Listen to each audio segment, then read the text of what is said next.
ಓಂ ನಮೋ ಭಗವತೆ ವಾಸುದೇವಾಯ. ನಿತ್ಯಭಕ್ತಿ ಕಾರ್ಯಕ್ರಮಕ್ಕೆ ಸುಸ್ವಾಗತವನ್ನು ಕೋರುತ್ತಾ, ನಾವು ಎಷ್ಟೋ ಸರಿ ಸರ್ಕಾರಿ ನೌಕರರಾಗ್ಬೋದು, ಅಥವಾ ಸ್ವಂತ ಉದ್ದಿಮೆ ಇರ್ತಕ್ಕಂಥವರು, ಅಥವಾ ಸ್ವಂತ ವ್ಯಾಪಾರ ಇಟ್ಕೊಂಡಿರ್ತಕ್ಕಂಥ ಕಚೇರಿಗಳಲ್ಲಿ ನಮ್ಮದೇ ಆದ ಆಫೀಸ್ ಅಂತ ಏನು ಕರಿತೀವಿ, ನಮ್ಮದೇ ಆದ ಕಚೇರಿಗಳಲ್ಲಿ ಯಾವ ಫೋಟೋ ಇಟ್ಕೋಬೇಕು, ಯಾವ ವಿಗ್ರಹ ಇಟ್ಕೋಬೇಕು, ಯಾವ ರೀತಿಯ ಒಂದು ಫೋಟೋಗಳು ಇಟ್ಕೊಂಡಾಗ ಅದು ಹೆಚ್ಚು ಫಲ ಕೊಡುತ್ತೆ. ಏನಾಗಿದೆ ಇವತ್ತಿನ ದಿವಸ ಏನಾಗಿದೆ ಅಂದರೆ, ದೈವ ಭೀತಿ ಅಥವಾ ದೈವ ಭಕ್ತಿ. ನೋಡಿ, ದೈವ ಭಕ್ತಿ ಒಂದು, ದೈವ ಭೀತಿ ಒಂದು.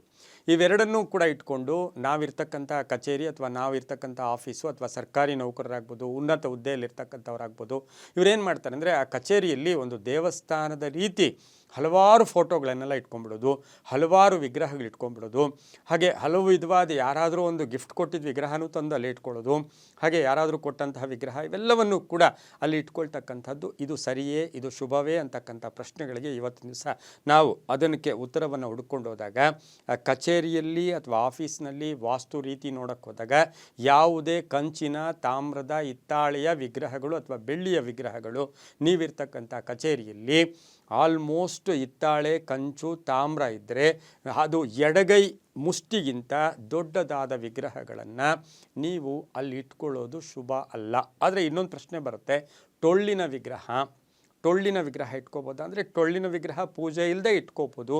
ಆದರೆ ಕುಳಿತಿರುವ ವಿಗ್ರಹಗಳು, ಕುಳಿತಿರುವ ವಿಷ್ಣು ಅಥವಾ ಕುಳಿತಿರುವ ದೇವರುಗಳು ಯಾವುದೇ ಇರಲಿ, ಮಹಾಲಕ್ಷ್ಮಿ ಇರ್ಬೋದು, ಮಹಾಗಣಪತಿ ಇರ್ಬೋದು, ಯಾವುದೇ ವಿಗ್ರಹಗಳನ್ನು ಎಡಗೈ ಮುಷ್ಟಿಯಿಂದ ದೊಡ್ಡದಾಗಿರ್ತಕ್ಕಂಥ ವಿಗ್ರಹಗಳನ್ನು ಕಚೇರಿಯಲ್ಲಿ ಇಟ್ಕೊಳ್ಳುವುದು ಅಷ್ಟು ಶುಭ ಅಲ್ಲ.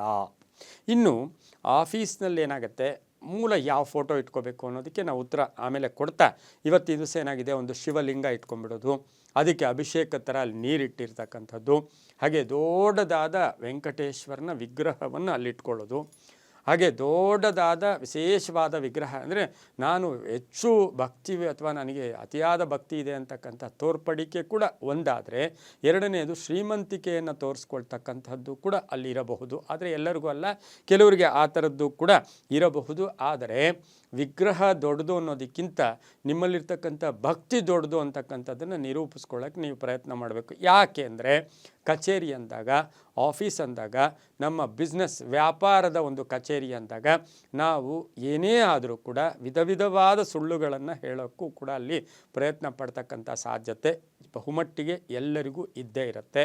ಅಲ್ಲಿ ಭಗವಂತನ ಆ ವಿಗ್ರಹ ಇಟ್ಟಾಗ ಆ ಭಗವಂತನ ವಿಶೇಷವಾದ ಲಹರಿಗಳಲ್ಲಿರ್ತಕ್ಕಂಥ ಸಂದರ್ಭದಲ್ಲಿ ಭಗವಂತನನ್ನು ಸಾಕ್ಷಿಯಾಗಿಟ್ಕೊಂಡು ಭಗವಂತನ ಮುಂದೆ, ಯಾಕೆಂದರೆ ಎಲ್ಲೋ ಒಂದು ಕಡೆ ತಂದೆ ತಾಯಿಗಳನ್ನು ಕೂರಿಸ್ಕೊಂಡು ಅವರಿಗೆ ನಾವೇನು ಅಂತ ಗೊತ್ತು, ಅವರ ಮುಂದೆ ನಾವು ಬೇರೆಯವರಿಗೆ ಒಂದು ಅತಿ ಭಯಂಕರವಾದ ಸುಳ್ಳು ಹೇಳಕ್ಕೆ ಹೋದಾಗ ಆ ತಂದೆ ತಾಯಿಗಳಿಗೆ ಹರ್ಟ್ ಆಗೇ ಆಗುತ್ತೆ. ಅದೇ ರೀತಿ ಭಗವಂತನನ್ನು ನಾವು ನಮ್ಮ ಕಚೇರಿಯಲ್ಲಿಟ್ಕೊಂಡು ಅವರ ಮುಖೇನ ಅವರ ಮುಂದೆ ನಾವು ವ್ಯಾಪಾರ ವ್ಯವಹಾರ ಅಂದಾಗ, ವ್ಯಾಪಾರಂ ದ್ರೋಹ ಚಿಂತನಂ ಅಂತಕ್ಕಂಥ ಮಾತಿದ್ರೂ ಕೂಡ ಅಲ್ಲಿ ಅತಿಯಾದ ಒಂದು ಮೋಸ ವಂಚನೆಗಳು ಕೂಡ, ಅಥವಾ ಎಲ್ಲೋ ಒಂದು ಕಡೆ ವ್ಯಾಪಾರದಲ್ಲಿ ಒಂದಷ್ಟು ಸುಳ್ಳಿರ್ಬೋದು, ಅಥವಾ ಸಮಯಕ್ಕೆ ತಕ್ಕ ಹಾಗೆ ನಾವೇನೋ ಮಾಡೋಕ್ಕೆ ಹೋದಾಗ ಅದು ಭಗವಂತನಿಗೆ ಅದು ಮನವರಿಕೆ ಆದಾಗ ನಮಗೆ ಅದರ ಒಂದು ಫಲ ಅದು ನಮಗೆ ಮೂಟೆಗಳ ರೂಪದಲ್ಲಿ ಪಾಪಗಳು ಕೂಡ ಸುತ್ತಕೊಳ್ಳೋ ಸಾಧ್ಯತೆ ಇರೋದರಿಂದ ಪುಟ್ಟ ವಿಗ್ರಹ ಆಗಲಿ, ಚಿಕ್ಕ ಫೋಟೋ ಆಗಲಿ, ಅದೇ ಸಾಕು ಅಂತ ನನಗನ್ಸುತ್ತೆ. ಇನ್ನು ಎರಡನೇದು ಯಾವುದು ಇಟ್ಕೋಬೋದು,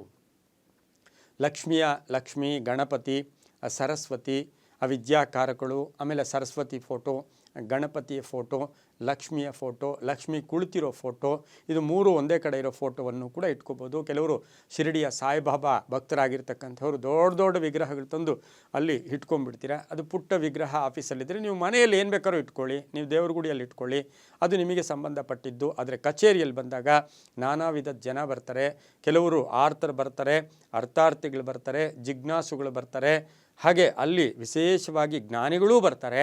ಇವರೆಲ್ಲ ಬಂದಾಗ ಅದು ಒಂದಷ್ಟು ಕಚೇರಿಯಲ್ಲಿ ಪಾಸಿಟಿವ್ ನೆಗೆಟಿವ್ ಎರಡು ಕ್ಲಾಶ್ ಆದಾಗ ಆ ವ್ಯಕ್ತಿಗೆ ಅದರ ಪ್ರಭಾವ ಕೂಡ ಆಗ್ತಕ್ಕಂಥದ್ದು. ಆದರೆ ಪಂಚಮುಖಿ ಹನುಮಾನ ವಿಗ್ರಹವನ್ನು ಅಥವಾ ಫೋಟೋವನ್ನು ಕಚೇರಿಯಲ್ಲಿ ಇಡಬಾರ್ದು ಅಂತ ಹೇಳುತ್ತೆ. ಉಗ್ರ ಸ್ವರೂಪದ ನರಸಿಂಹನ ಫೋಟೋವನ್ನು ಇಡಬಾರ್ದು, ಉಗ್ರ ಸ್ವರೂಪದ ನರಸಿಂಹನ ಫೋಟೋ ಇಡಬಾರ್ದು. ಪಂಚಮುಖಿ ಹನುಮಾನ್ನ ಫೋಟೋ ಇಡ್ತಕ್ಕಂಥದ್ದು ಅಷ್ಟು ಶುಭ ಅಲ್ಲ. ಇನ್ನು ಸಾಕ್ಷಾತ್ ಶಿವನ ವಿಗ್ರಹವನ್ನು ನೀವು, ಶಿವಲಿಂಗಕ್ಕೂ ಶಿವನ ವಿಗ್ರಹಕ್ಕೂ ಬೇರೆ ವ್ಯತ್ಯಾಸ ಇದೆ. ಶಿವನ ವಿಗ್ರಹ ಇಟ್ಕೊಳ್ಳೋದು ಕೂಡ ಅಷ್ಟು ಶುಭ ಅಲ್ಲ. ಆದರೆ ಫೋಟೋಗಳು ಅಥವಾ ಅಲ್ಲಿಟ್ಟಕ್ಕಂಥದ್ದು ಒಂದು ಸಾತ್ವಿಕತೆಯನ್ನು ಸೃಷ್ಟಿ ಮಾಡಬೇಕೇ ಹೊರತು ಆ ಕಚೇರಿಯನ್ನೆಲ್ಲ ವಿಕಾರವಾದ ವಿಗ್ರಹಗಳಿಟ್ಕೊಳ್ಳೋದು ಅಷ್ಟು ಶುಭ ಕೂಡ ಅಲ್ಲ ಅಂತ ಹೇಳ್ತಾ, ಪುಟ್ಟ